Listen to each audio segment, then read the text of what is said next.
I actually did start it at Estancia High School with Ellen, and it was fantastic when Ellen arrived, and we were able to start it with Mr. Sterling, who I believe is in here somewhere. Or did he leave? And then for 3 years I was the assistant principal at Estancia High School, and I saw the magic that unfolded in the classroom with the interns specifically coming in. And Ellen's been the spirit, the visionary behind the whole program, but the interns were the ones that really, the microphone? Oh, your phone. You want your phone? No, no worries. You get your phone or your glasses. Yeah. But the undergraduate students and the graduate students, as I began to observe the classes, were the ones that were really the driving force behind it. At Estancia, it was a Title I school. 68% of the students were on free and reduced lunch.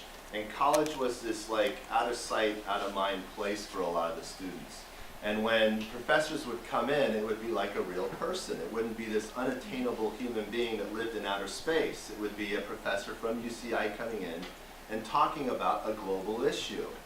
And a lot of these global issues were hard to understand, hard to define for a lot of the students, because I think that social science specifically is taught backwards in secondary schools. You know, we start with man walking out of the cave and trying to define the natural world, and then, aha, here's religion, and here's language, and here's business, and law, and commerce, and all these rules, because they're trying to constantly define it from the moment that they walk out of the cave.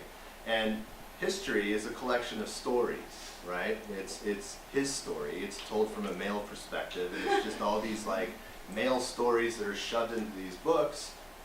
And it's very hard for students to understand. And Debbie, that slide with the North African region and the Middle East and Europe is very telling, because as a former history teacher, and I taught English as well, you know, I would like pull my hair out, and I still pull my hair out when I walk around and I see students coloring a map, and they're in the 9th grade, or I see a fill in the blank or a crossword puzzle, and it doesn't really do anything. And what GlobalConnect really does is it expose students to the end, the current perspectives and the current happenings of the world. And it raises the global IQ of a student. So then from there, the inquiry process starts, right? Bloom and his taxonomy comes alive. And students start asking, well, why? And then you can start working backwards.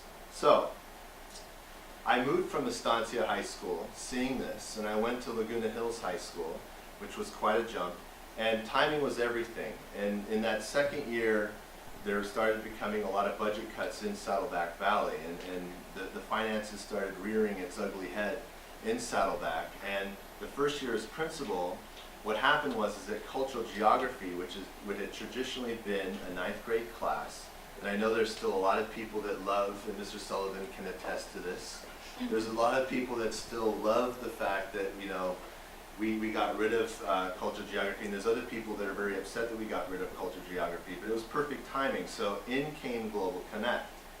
And after the first year there, we started developing a year-long program for GlobalConnect. And the other global perspective or globally minded class that enhanced the global IQ of a lot of our students was two-way immersion. And Mrs. Avila is also an immersion teacher. It's a K-12 program, and we're the high school component. And students are taught primarily in Spanish. And at our school, we have Spanish and social science taught in Spanish.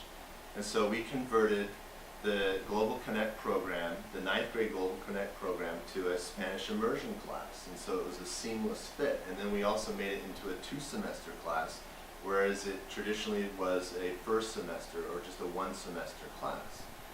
So that's how it all evolved.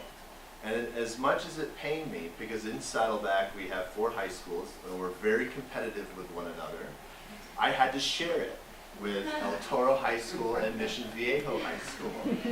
And you know, it was very difficult, but in the spirit of collegiality and the spirit of globalism, we went ahead and we shared it with our sister schools. Trabuco has yet to catch on board, but I'm sure they will at some point. But it's part of our curriculum now, and you know, parents will come to back to school night or open house, and our 9th grade parents who before had cultural geography, who now have GlobalConnect, are just like totally switched on, completely switched on. And we had a parent come to open house recently, and they have their younger student at Laguna Hills High School, their younger child at Laguna Hills, and their older child at UCLA. And their older child went to a MUN conference at UCLA, and the speaker started talking to an auditorium of about 350 people. And the parents were in there with their student, and all of a sudden, you know, when the professor started asking questions about the Arab Spring and about the pigs, right? Portugal, Italy, Greece, and Spain, and the EU meltdown, this student was the only one in the auditorium that continually started raising their hands. And the student was raising their hand because they had been given the global perspective from GlobalConnect in the 9th grade, and the inquiry process started from there. And it was a very powerful moment for me, and it validated a lot of your work, Ellen, a lot of your work. And again, the hidden curriculum and the byproduct of GlobalConnect is the empowering nature that the interns bring into the classroom. Because, you know, you have the professors come in, all of a sudden they're human, right? And the students start thinking, well, I can go to college because I can relate with this person standing in front of me. But then they don't know that it takes multiple steps and a lot of hard work to get to college, but then they see themselves in these interns and they identify with all that work that needs to be done and goal setting, and then all of a sudden it becomes an attainable part of their lives. And again, it's the hidden curriculum and the byproduct, but I think it's the most powerful part, Ellen, of GlobalConnect, and that's the real magic. And you know, again, a lot of parents comment on that, the relationships that are forged with the interns in the classroom.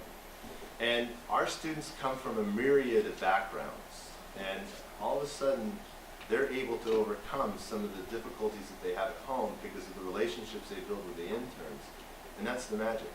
Just very quickly, I did move to California when I was 8 years old, and I was a global connector. I was a byproduct of the colonial era. My dad left England when he was 18, and he followed the British flag east as it sunsetted in Africa, the Middle East, India, and then finally in Hong Kong, where I was born.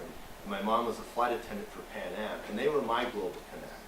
And I remember rich dialogues at home when I was in high school between my parents about what I was studying. And they were the ones that would talk about contemporary issues and how it related to historical events. And this is the missing link. This is the missing curriculum that is now in our schools thanks to GlobalConnect. So thank you. Thank you very much for everything you do. Ellen, you're a superstar. I love you forever. I will, you know. And thank you for having us here today and for hosting this symposium. It's fantastic.